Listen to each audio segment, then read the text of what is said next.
बहुत बहुत स्वागत करती हूँ। ईश्वर आप सभी की मनोकामना पूर्ण करे। पिछले वीडियो में हमने बात की थी हाथ में पाए जाने वाले विभिन्न माउंट्स अर्थात पर्वतों के बारे में। जब पर्वतों के बारे में हमने जान लिया है तो अब हम बात करते हैं हाथ में पाए जाने वाली रेखाओं के बारे में। हमारे हाथ में पाए जाने वाली जो मुख्य रेखाएँ हैं वो है जीवन रेखा, मस्तिष्क रेखा, हृदय रेखा और भाग्य रेखा। इनमें से जीवन रेखा, मस्तिष्क रेखा और हृदय रेखा ये लगभग सभी हाथों में पाए जाते हैं, परंतु यह भाग्य रेखा जो है वह पूरी आबादी के लगभग 50% लोग के हाथों में ही पाई जाती है। तो चलिए अब बात करते हैं जीवन रेखा के बारे में। सबसे पहले मैं आपको ड्रॉ करके बता रही हूँ कि हमारी जीवन रेखा कहाँ से कहाँ तक जाती है। तो हमारी जीवन रेखा का शुरुआत होता है बृहस्पति पर्वत से और यह हमारे मणिबंध रेखा तक जाती है। जीवन रेखा के बिना व्यक्ति के अस्तित्व की कोई कल्पना ही नहीं की जा सकती है। जीवन रेखा जो है वह हमारे स्वास्थ्य के बारे में बताता है। तो जीवन रेखा जो है उसकी स्थिति सभी हाथों में एक सी नहीं होती है। कई हाथों में जीवन रेखा का आरंभ जो है सो अंगूठे के बिल्कुल पास से होता है, तो कई हाथों में बृहस्पति पर्वत के पास से होता है। अब हमने जाना कि हमारी जीवन रेखा जो है वो कई जगहों से शुरुआत होती है। बहुत लोगों के हाथों में यह अंगूठे के बिल्कुल पास से आरंभ होती है, तो कई हाथों में यह बृहस्पति पर्वत के ऊपर से आरंभ होकर मणिबंध तक जाती है। हमने देखा है कि जिन लोगों के हाथ में जीवन रेखा जो है गोलाई लिए हुए शुक्र क्षेत्र को घेरती है, उन लोगों का स्वास्थ्य भी बहुत अच्छा होता है और उनकी आयु बहुत लंबी होती है। पर कभी कभी देखा गया है कि जब जीवन रेखा को कोई रेखा काटती है, चाहे वो बाहर से काटे या फिर अंदर से, तो जीवन के उस समय में व्यक्ति को स्वास्थ्य से संबंधित कोई न कोई परेशानी या दुर्घटना होने की संभावना होती है। तो चलिए ये तो बात हो गई जीवन रेखा को काटने के संबंध में। चलिए अब मैं आपको बताऊंगी कि जब जीवन रेखा से कुछ रेखाएं ऊपर की तरफ जाती हैं तो वो किस ओर संकेत देती हैं। जब जीवन रेखा से ऊपर की तरफ कुछ लाइंस जाती हैं तो इन्हें प्रोग्रेस लाइन कहा जाता है और ये हमारे लाइफ में कोई ना कोई नया प्रोग्रेस या उन्नति लेकर आती है। इसके विपरीत जब लाइन नीचे की ओर झुकती हुई नज़र आती है तो यह हमारे स्वास्थ्य में और हमारे आर्थिक क्षेत्र में किसी न किसी प्रकार की हानि को दिखाती है। तो इस प्रकार हमने जाना कि जीवन रेखा जो है हमारे जीवन में कितना महत्वपूर्ण है। अब कई हाथों में यह भी देखा गया है कि जीवन रेखा जो है बहुत से लोगों के हाथों में देखा गया है कि जीवन रेखा या तो बहुत छोटी होती है या फिर कुछ लोगों के हाथों में ऐसा भी देखा गया है कि जीवन रेखा बीच बीच में टूटी होती है। तो ऐसी अवस्था में कई किताबों में यह बताया गया है कि यह व्यक्ति के उम्र का अंत बताता है, यानी कि उसकी मृत्यु की ओर संकेत करता है। पर मेरा मानना है कि सिर्फ एक हाथ को देख के कोई भी निर्णय नहीं लेना चाहिए। दोनों हाथों को देखते हुए और दोनों हाथों की परिस्थिति को देखने के बाद ही कोई निर्णय लेना चाहिए।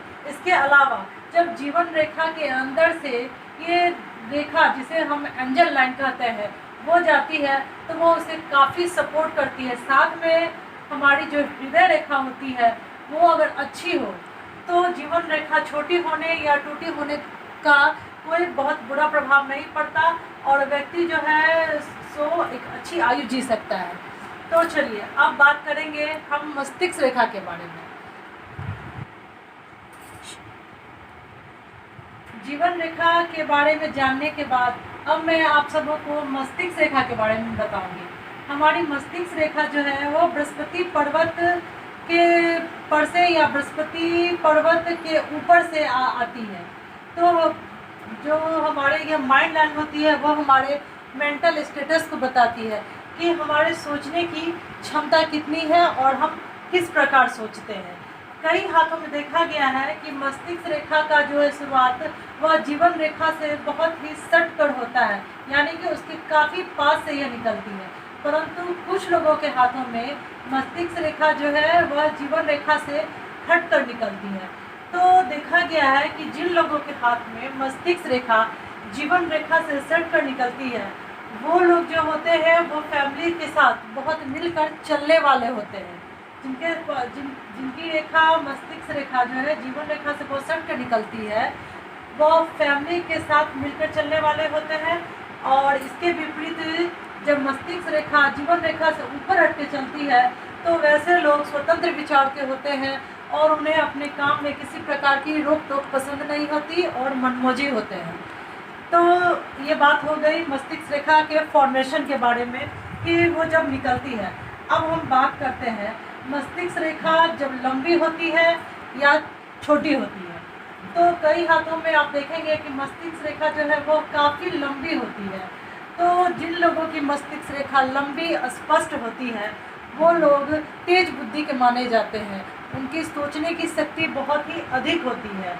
और इसके विपरीत जिन लोगों के हाथ में मस्तिष्क रेखा काफ़ी छोटी पाई जाती है, वे लोग फिजिकल वर्क ज़्यादा करते हैं और उनमें मेंटल एबिलिटी बहुत कम पाई जाती है। मेरा यह आकलन है, मैं इसे ये नहीं कहती कि जिनकी छोटी है वो उनमें समझ नहीं होगी, पर काफ़ी हाथों में यह देखा गया है। तो हमने ये सब जान लिया कि मस्तिष्क रेखा जब छोटी होती है तो उसका क्या मतलब है, और जब बड़ी होती है तब उसका क्या मतलब है।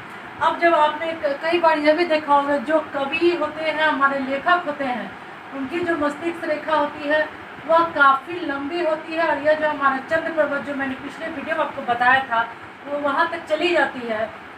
तो ऐसे लोग जो है तो इस फील्ड में बहुत अच्छा नेम और फेम कमाते हैं।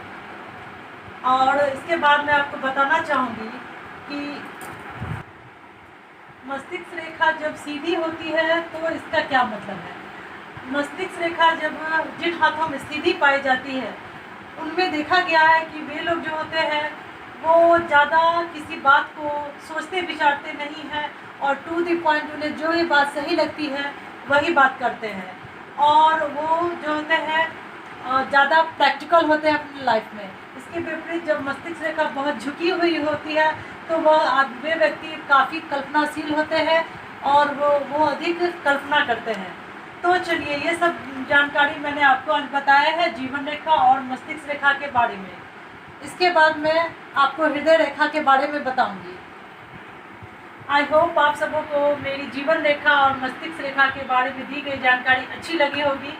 और मैं चाहूँगी कि अगले वीडियो में मैं आपको हृदय रेखा और भाग्य रेखा के बारे में बताऊँ। अगर आप चाहते हैं मेरी इस जानकारी को देखना तो मेरे चैनल को सब्सक्राइब कीजिए और मेरे वीडियो को लाइक कीजिए। और मैं ऐसी ही रोचक जानकारी के साथ आपके सामने फिर प्रेजेंट होंगी। तब तक के लिए बाय।